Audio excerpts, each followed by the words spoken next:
Halo sahabat, apa kabar? Salam jumpa, kita kembali mengikuti Jatim News Today, update penanganan COVID-19.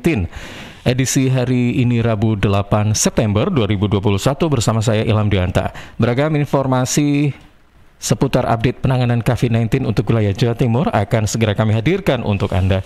Dan program ini disiarkan secara serentak di beberapa LPPL Radio Jawa Timur, yakni Radio Persada Kabupaten Blitar, Suara Madiun, Suara Gresik, Mahardika Kota Blitar, Ersal Nganjuk, Radio Suara Tuban, Radio Realita Pamekasan, RGR Tulung Agung, dan Malopati Bojonegoro. Baik sahabat, inilah Jatim News Today selengkapnya. Rangkuman kabar update penanganan COVID-19 untuk regional Jawa Timur segera sahabat simak dalam update COVID-19. Ya, kita ikuti informasi pertama dari Diding Yunarto dari Suara Sidoarjo. Hari ini berbagi kabar Jawa Timur bebas zona merah. Gubernur Jatim apresiasi kinerja dan sinergi semua pihak. Selengkapnya Diding Yunarto, silakan. Data terakhir Satgas COVID-19 Pusat sampai awal September ini, Jawa Timur dinyatakan bebas zona merah. 20 daerah masuk zona kuning, 18 lainnya masuk zona oranye. Data ini menunjukkan kasus COVID-19 di Jawa Timur mulai melandai dan terkendali.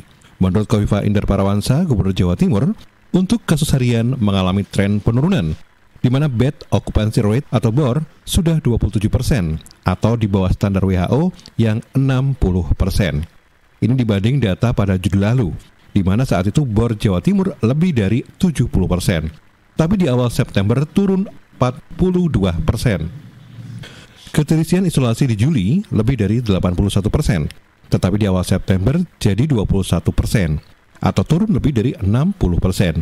Keterisian rumah sakit lapangan atau rumah sakit darurat saat ini sudah 26%, atau turun 43% dari data Juli lalu.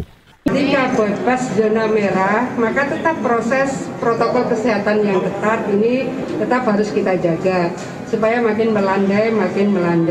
Kemarin BOR per mingguan sudah 27%. Kalau bed occupancy rate sudah 27%, artinya jauh di bawah standar WHO. WHO menstandarkan 60% maksimum. Kita BOR mingguannya sudah 27%. Artinya bahwa memang sudah makin terkendali, makin melandai. Tetapi bahwa semua tetap harus menjaga protokol kesehatan, dan satunya hulunya adalah vaksinasi. Jadi dua di sektor hulu ini harus kita jaga, percepatan vaksinasi dan terus menjaga protokol kesehatan yang ketat. Saya rasa itu, terima kasih semuanya. Dengan tren penurunan ini, Gubernur minta semua pihak, terutama warga, tidak lengah dan euforia. Warga harus tetap menjaga protokol kesehatan. Selain juga, Pemprov terus masifkan capaian vaksinasi. Targetnya membentuk kekebalan komunal atau herd immunity secepatnya. Diding Yunarto, Suara Sidoarjo. Baik, terima kasih rekan Diding Yunarto dari Suara Sidoarjo. Sahabat, hari ini berbagi kabar Jawa Timur bebas zona merah. Gubernur Jatim apresiasi kinerja dan sinergi semua pihak. Baik sahabat, dari Suara Sidoarjo atau dari Sidoarjo kita beralih ke kawasan Blitar. Ada Rifano Kusnadi dari Mahardika FM. Berbagi kabar, Camat Sananwetan Kota Blitar lakukan monitoring vaksinasi COVID-19 bagi masyarakat umum di 3 kelurahan. Selengkapnya Rifano Kusnadi, silakan. Vaksinasi COVID-19 terus dilaksanakan di Kelurahan Kelampok, Kelurahan Rembang, dan Kelurahan Bendogrit, Kecamatan Sananwetan, Selasa 7 September 2021. Heru Pramono, Camat Sananwetan mengatakan vaksinasi bagi masyarakat umum ini dalam rangka percepatan vaksinasi COVID-19 di Kota Blitar. Sasarannya adalah masyarakat Kelurahan Kelampok, Kelurahan Rembang, dan Bendogrit yang telah terdaftar secara online maupun offline di Kecamatan Sananwetan. Heru menjelaskan vaksinasi umum ini kelanjutan dari vaksinasi pada ODGJ dan penyandang disabilitas. Heru menyebut vaksinasi di Kelurahan Bendogrit menyasar 300 orang, Kelurahan Rembang 100 orang, dan Kelurahan Kelampok 200 orang. Menurut Heru, di hari yang sama juga dilaksanakan vaksinasi di kelurahan lain. Misalnya dari Kelurahan Bendogrit menyasar 220 orang, 51 orang dari Kelurahan Rembang, dan 86 orang dari Kelurahan Kelampok. Alokasi 300 orang itu kita bagi 200 orang warga Kelampok, yang 100 adalah warga Kelurahan Rembang. Khusus untuk Bendogrit itu semuanya warga Bendogrit. Kenapa ini kita bagi seperti itu? Karena memang secara luasan wilayah dan jumlah penduduk dari 3 kelurahan ini kan yang paling besar adalah Bendogrit. Heru menambahkan capaian vaksinasi di wilayah ini menunjukkan tingkat partisipasi masyarakat yang tinggi. Untuk itu pihaknya akan menggencarkan edukasi dan pendekatan secara ekstra agar ke depan capaian vaksinasi berjalan maksimal. Rifano Kusnadi, Mahardika FM. Terima kasih rekan Rifano Kusnadi dari Mahardika FM. Hari ini berbagi kabar, Camat Sananwetan Kota Blitar lakukan monitoring vaksinasi COVID-19 bagi masyarakat umum di 3 kelurahan. Baik sahabat, untuk informasi selanjutnya kita beralih ke Madiun. Ada Rere dari Sora Madiun. Hari ini berbagi kabar, tim pemulasaraan jenazah COVID-19 pernah mandikan sebanyak 17 jenazah dalam sehari. Selengkapnya Rere, silakan. Pekerjaan tak kalah penting dan berat dalam masa pandemi seperti saat ini juga dialami tim pemulasaran jenazah COVID-19 di rumah sakit. Seperti yang dilakukan tim pemulasaran RSUD Kota Madiun, mereka pernah memandikan sampai 17 jenazah dalam sehari. Suasana ruang pemulasaran jenazah RSUD Kota Madiun agak longgar siang itu. Hanya terdapat satu peti berbalut plastik di luar ruangan. Peti berisi jenazah COVID-19 itu siap dikirim ke tempat pemakaman.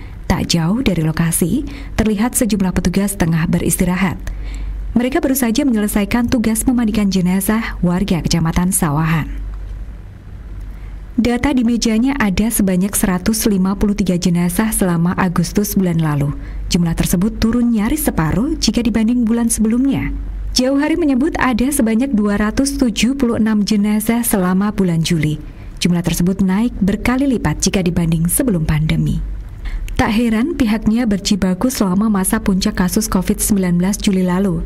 Dalam satu shift yang terdiri 2 orang petugas bisa memandikan hingga 9 jenazah. Jenazah yang mengantri untuk dimandikan di lorong ruang menjadi hal yang biasa. Begitu juga antrian jenazah yang sudah masuk peti dan siap untuk dikirim. Biasanya, lantaran masih menunggu kesiapan makam. Maklum, saat kasus kematian tinggi, petugas pemakaman termasuk penggali makam juga berjibaku setiap hari. Jauh Hari menambahkan pihaknya tidak hanya menangani jenazah yang meninggal saat perawatan di rumah sakit, tetapi juga menerima kiriman jenazah dari luar rumah sakit, misalnya jenazah warga isoman atau yang berstatus suspek.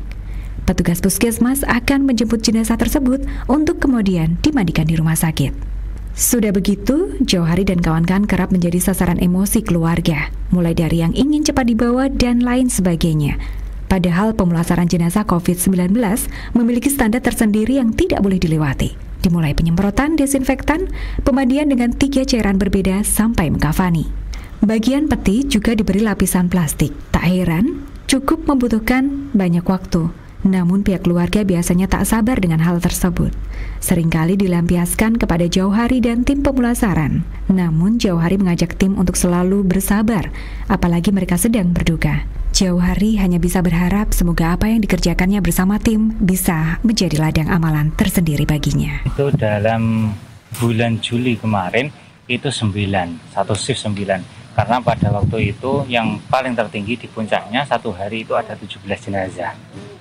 Kita menghadapi keluarga yang terkena musibah, otomatis mereka itu emosionalnya lebih tinggi. Terkadang mereka itu marah, minta cepat ataupun tak segera dipulangkan ataupun apapun. Nah itu kita harus melayani dengan yang ramah karena bagaimanapun mereka juga termasuk orang-orang yang mendapatkan musibah. Kalau sukanya ya karena kita itu di musim pandemi, karena di situ memandikan, mengkafani, kemudian menyolatkan dan memakamkan itu termasuk sebuah kewajiban, istilahnya fardhu kifayah, dan di situ tidak semua orang bisa karena memang ini penyakit menular dan hanya bisa dilakukan oleh orang-orang tertentu. Maka itulah harapan kami sebagai nantinya besok pahala yang kita dapatkan dari Allah Subhanahu wa taala. Saya Rere, Suara Madiun melaporkan.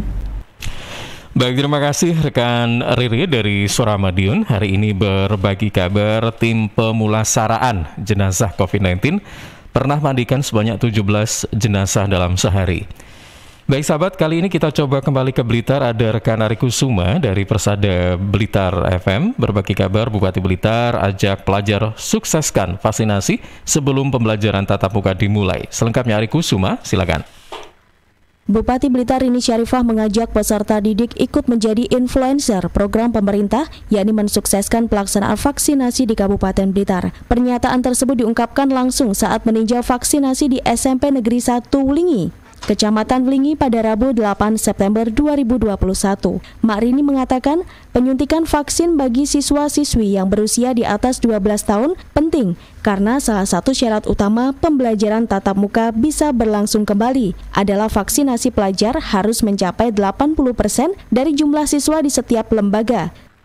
Ya, sekarang kita wajibkan siswa ini vaksin untuk pertama kali ya ini, Sinovac ini, karena tatap muka akan segera kita mulai. Harus syaratnya pertama kali adalah sudah vaksin, terutama guru-guru dan juga para murid. Sementara itu vaksinasi di SMP Negeri 1 Wlingi disediakan 900 dosis jenis Sinovac tahap pertama. Terakhir, Bupati juga berpesan kepada pelajar, walaupun semuanya sudah disuntik vaksin, harus tetap mematuhi anjuran protokol kesehatan seperti pemakaian masker dengan benar, menjaga jarak dan mencuci tangan menggunakan sabun di air yang mengalir. Dari Blitar, Ari Kusuma mengabarkan. Terima kasih rekan Ari Kusuma dari Persada FM Blitar. Hari ini berbagi kabar, Bupati Blitar ajak pelajar sukseskan vaksinasi sebelum pembelajaran tatap muka dimulai. Baik, sahabat, informasi dari Ari Kusuma dan Risma tadi dari Persada FM Blitar sekaligus menjadi informasi penutup atau terakhir dalam Jatim News Today, update penanganan COVID-19 untuk edisi hari Rabu 8 September 2021. Terima kasih kami sampaikan kepada beberapa LPPL Radio Jawa Timur yang menyiarkan program ini secara serentak, yakni Radio Persada Kabupaten Blitar, Suara Madiun, Suara Gresik, Mahardika Kota Blitar, Ersal Nganjuk, Radio Suara Tuban, Radio Ralita Pamekasan, RGR Tulung Agung, dan Wolopati Bojonegoro. Saya Ilham Dianta pamit. Terima kasih, jaga kesehatan, dan sampai jumpa. Perkembangan penanganan COVID-19 untuk wilayah regional Jawa Timur sudah sahabat simak dalam Update COVID-19. Update COVID-19 bisa sahabat simak Senin sampai Sabtu jam 11 siang.